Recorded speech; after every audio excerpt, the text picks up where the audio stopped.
ધોરણ 12 બોર્ડની પરીક્ષાનું પરિણામ જાહેર થતાં વડોદરા શહેરની અંબે સ્કૂલ ખાતે વિદ્યાર્થીઓ અને વાલીઓએ મોઢું મીઠું કરી એકબીજાને શુભેચ્છાઓ પાઠવી હતી। આજે સમગ્ર ગુજરાત રાજ્યમાં ધોરણ 12 બોર્ડની પરીક્ષાનું પરિણામ જાહેર કરવામાં આવ્યું છે, જેમાં સામાન્ય પ્રવાહમાં વડોદરા શહેર જિલ્લાનું રાજ્યમાં સૌથી નીચું પરિણામ 87.77% આવ્યું છે।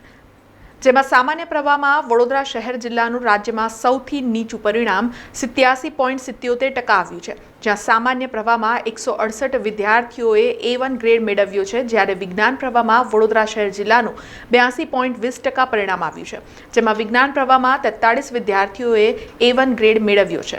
29 કેટલા હેપી છો? બહુ જ હેપી। આ પરિણામનું કેટલા દિવસથી રાહ જોતા હતા? જાને એક્ઝામ હતી ત્યાંનું કે ક્યારે રિઝલ્ટ આવે એવું। અને કાલે તો સાંજે શોકિંગ એ ત્યારે કેવું મેન્ટલી કેટલા પ્રિપેર હતા? નહીં મતલબ એકદમથી આવી ગયું તો આમ પહેલાં તો એવું લાગ્યું કે ફેક ન્યૂઝ હોઈ શકે છે, બટ પછી ખબર પડી કે હા સાચેમાં છે। મારું 65। કેટલા હેપી છો? બરાબર છે, જેટલી મહેનત કરતી એ પ્રમાણે આવ્યા છે એટલે બરાબર છે। શું કર 92.45। એટલા વધારે યાર કેટલી મહેનત કરતા હતા? હવે મહેનત તો કરતા હતા, એનું પરિણામ આવ્યું છે। હવે શું કરવાનું છે? હવે આગળ બીકોમ જ કરવાનું છે। કેટલું પરિણામ આવ્યું? મારા 78% છે। મેં ખૂબ જ મહેનત કરી હતી તો એનું પરિણામ મને મળ્યું છે, સારું મળ્યું છે। આગળ શું કરવાના? હું આગળ CS કરું છું। મારું પરિણામ 93% આવ્યા છે। શું કરવાનું છે આગળ? આગળ મારે સમાજ સેવામાં આગળ વધવું છે, એટલે મારી સોશિયલ વર્કની ડિગ્રી કરવાની ઈચ્છા છે, જે છે BMSW। 92% આવ્યા છે અને જે પરિણામે બહુ જ ખુશ છું। જે અત્યારે એક્સપેક્ટેડ હતું એ જ રિઝલ્ટ આવ્યું છે। સોશિયલ મીડિયા 8% રેન્ક આવ્યું છે અને 91% આવી છે, એના માટે મેં બહુ જ ખુશ છું। બહુ આનો શ્રેય કોને? સ્કૂલના ટીચરો, ફેમિલીવાળા, ક્લાસના ટીચરો બધા જ મને બહુ જ સપોર્ટ કર્યું બધાએ। મારું પરિણામ આવ્યું છે 96% અને પર્સન્ટેજ 90% છે અને આખા વર્ષ મેં ખૂબ જ મહેનત કરી છે। આનો શ્રેય મેં સ્કૂલવાળાઓને આપું છું, મારા ક્લાસવાળાઓને અને ફેમિલીવાળાઓને આપું છું। 7.48% છે। કેટલા હેપી છો આ પરિણામ? ખૂબ જ હેપી છે અમે તો। અને આગળ શું કરવાનું? CA કરવાનો વિચાર છે।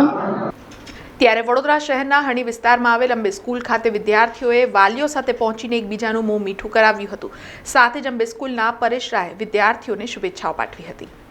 હવે ઘણી વખત એવું થતું હોય છે કે વર્ષોથી અમે લોકો જોઈએ છીએ કોમર્સની અંદર શું છે કે બાકીના વિષયોમાં વિદ્યાર્થી બહુ જ મહેનત કરે છે, ઇકો હોય, BO હોય, સ્ટેટ હોય, બધામાં અમુક વિષય એવા છે, દાખલા તરીકે લેંગ્વેજ ગુજરાતી છે, અંગ્રેજી છે, કોમ્પ્યુટર છે, આવા વિષયમાં વિદ્યાર્થી શું કરે છે કે તૈયારી થશે, કરીશું, આવું થાય છે। એને કારણે ઘણી વખત શું થાય છે કે આવા વિષયોની અંદર જ્યારે પરિણામ નીચું આવે ત્યારે વિદ્યાર્થી શું કરે છે કે સમગ્ર પરિણામની અંદર આ વિષયોને કારણે ઘણી વખત પરિણામ નીચું આવતું જોયું છે।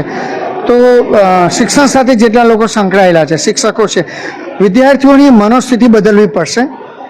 લેંગ્વેજ, કોમ્પ્યુટર એને પણ એવું જ એક મહત્ત્વ આપવું પડશે। કોમ્પ્યુટર વિશે એવો છે ટોટલી OMR સીટ કે આખા OMR સીટ ઉપર જ છે। હવે એવા સમયમાં શું છે કે શિક્ષકને કદાચ વિદ્યાર્થીને ગ્રેસ પણ આપી હોય તૈયારીમાં નથી આપી શકતા, કારણ કે OMR પ્રમાણે માર્ક્સ કોમ્પ્યુટરની અંદર આવશે, આમાં તમે વધતા ઓછા નહીં કરી શકો। તો આવા નાના નાના કારણો ઘણી વખત પરિણામ નીચું લાવવાની અંદર ક્યાંક ભૂમિકા ભજવતા હોય છે। બેસીશું, જોઈશું અને જે વિષયમાં પરિણામ નીચું આવ્યું છે તો શિક્ષણ સાથે જેટલા લોકો સંકળાયેલા છે અમે પૂરો પ્રયત્ન કરીશું કે આવતા વર્ષે પરિણામ સારું આવે। હવે 13%ની અંદર પણ જોવાનું રહેશે કે 1 કે 2 વિષયમાં જો વિદ્યાર્થી નાપાસ હશે તો જુલાઈ મહિનામાં પરીક્ષા આવવાની છે। બેસ્ટ 2ની અંદર પણ વિદ્યાર્થી પરીક્ષા આપી શકશે। તો આ પરિણામથી માતા પિતા અને વિદ્યાર્થી બંનેને હું સંદેશ આપું, માતા પિતાએ પણ પોતાના બાળકના પરિણામને બીજા સાથે કમ્પેર નથી કરવાનું, એની સરખામણી નથી કરવાની કે તમારું બાળક એ તમારું બાળક છે। વિનંતી કરીશ, વિદ્યાર્થીઓને પણ કહીશ કે તમારે હતાશ થવાની જરૂર નથી, નાસીપાસ થવાની જરૂર નથી, ગભરાવાની જરૂર નથી। તમારી પાસે જુલાઈ મહિનાની અંદર એક તક આવવાની છે, એક તકને ઝડપી લો।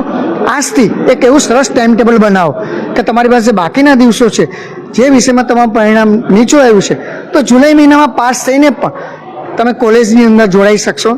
સમાચારોના સતત અપડેટ માટે TNN ન્યૂઝને YouTube પર સબસ્ક્રાઇબ કરી બેલ આઇકોન પ્રેસ કરો અને અમારી સાથે જોડાયેલા રહો Facebook, Instagram અને Twitter ઉપર।